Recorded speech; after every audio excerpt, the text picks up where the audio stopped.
Hello, my name is Kara Williams. I am currently a library science student at Dominican University. I am also specializing in school media with the hopes of eventually becoming a high school librarian. This book talk is dedicated towards kick-ass female characters.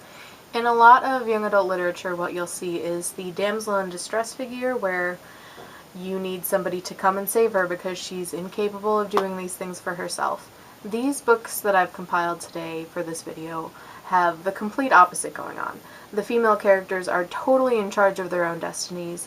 Some of them fall in love, some of them don't. Some of them do unconventional relationships that don't end in marriage and mostly just end up with a mutual agreement to not commit to that type of thing. And some of them don't have anything to do with a romance plotline. It's really interesting to see how all of these different pieces fit together, but I think that these characters are some of the strongest female characters I've seen in young adult lit. Without further ado, starting with the first one, Graceling by Kristin Cashore. It is probably one of my favorite characters and one of my favorite books. It features a fantasy world where there are 7 kingdoms. In these kingdoms, there are people who are graced with a certain ability. This could be anything from cooking to taking care of children to what Katza has, which is killing. She just comes out from the very beginning being this young character who you feel a lot of empathy for because she's forced into a lifestyle she wouldn't have chosen, which killing. Her uncle is the king, and so he's forcing her to do all of these completely atrocious crimes. She just really can kick butt. What she does is she goes against her uncle and forms basically this secret society which tries to help people and save them because she is forced to work for the king, but she wants to fight back. Really interesting fantasy book. I loved the world that it was set in. The world building was really great. If you ever get a chance, she also has 2 other books that are put forth. One of them is set kind of outside of the 7 kingdoms, but also related. And that one, the female character isn't as strong-willed as Katza, I would say, but she's also really interesting because you can see that this isn't typecasting of the characters. Kristin Cashore really has dynamic characters that can fit all of these different types of people. And I think that's an important message too, that there are all of these different types of people. In addition to Fire, which is that book, there's also Bitter Blue, which is the 3rd book, and that one really shows how their stories all kind of end. Really interesting look at all of them. I highly encourage reading them. From there, Marissa Meyer's Cinder was a really interesting book. It's a take on Cinderella, not necessarily a modern take, it's a futuristic fantasy sci-fi take. It has Cinder, who is actually a cyborg mechanic, as the main character. And first of all, to have a character who is a cyborg is something very different, especially when you think of classic Cinderella tales.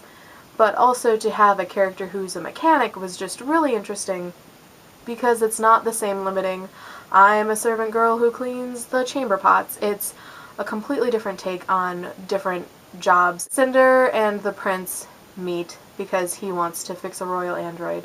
And the plot goes a little bit of an interesting direction insofar as there is a colony of people living on the moon who have the power to manipulate bioelectrical waves in the human body, which essentially forces them to see and feel things that they're not actually seeing or feeling. So that was a bit of an interesting twist. It wasn't really expected when you started the story, which just seemed like it was more science fiction as opposed to fantasy, but it did take a little bit of that route.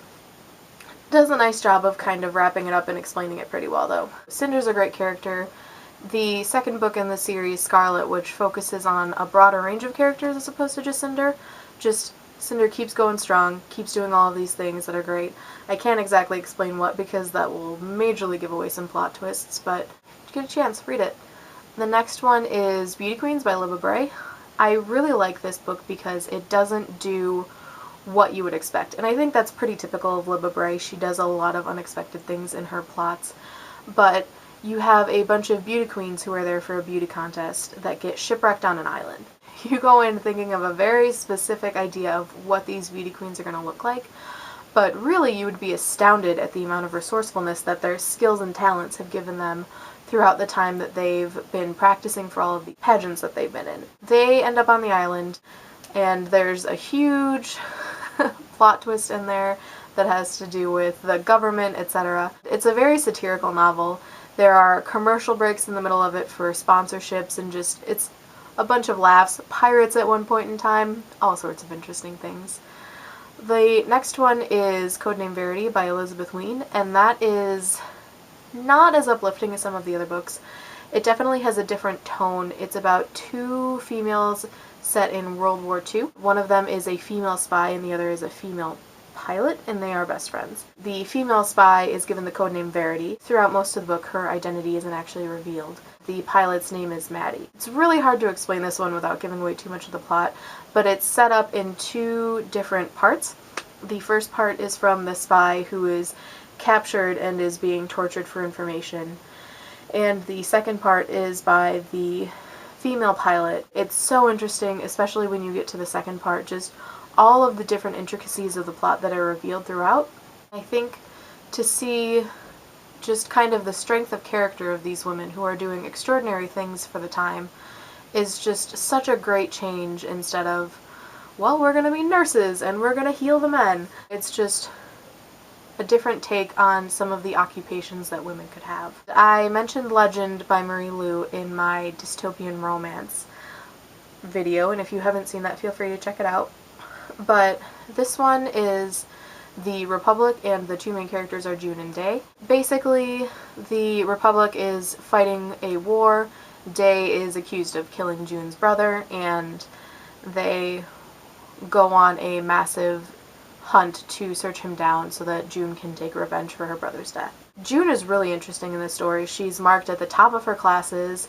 She basically graduates from college when she's 16, I believe.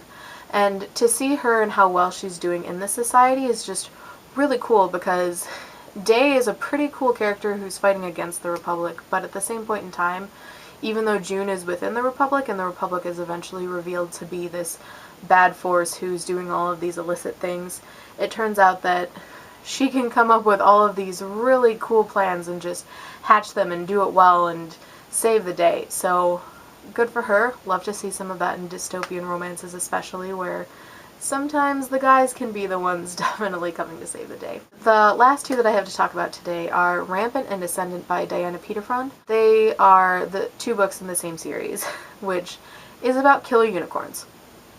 Just gonna throw that out there. So Astrid Llewellyn is the main character in this. The premise of the books is that killer unicorns are now on the loose, and they are killing people, and the only people who can stop the unicorns are these women who are the descendants of a certain bloodline. The catch to this is they have to be virgins. So you would think, starting out with that it doesn't necessarily, okay, female virgins, killer unicorns, where's the strong female characters in this? But going through and seeing all of the different characters of the women who are fighting these unicorns and taming them, it's just so interesting to see the differences between their personalities. A lot of them end up either losing their status as the hunters because they lose their virginity and fall in love, or vice versa, and or because they just don't want to live the lifestyle anymore, so they're choosing to find ways out of it. But ultimately, I think that Astrid's character is so phenomenal. The changes that she goes through in these first two books it's a dynamic journey, is to say the least. At the end, she ends up in a place that I never would have imagined starting the books. It's definitely worth a look at, especially if you're a little bit hesitant about the plotline. I can really encourage you that it's a very fascinating read, well worth it. That's all that I have for you today. Feel free to leave comments about your favorite kick-ass female characters, or comment on the books that were talked about in this book talk.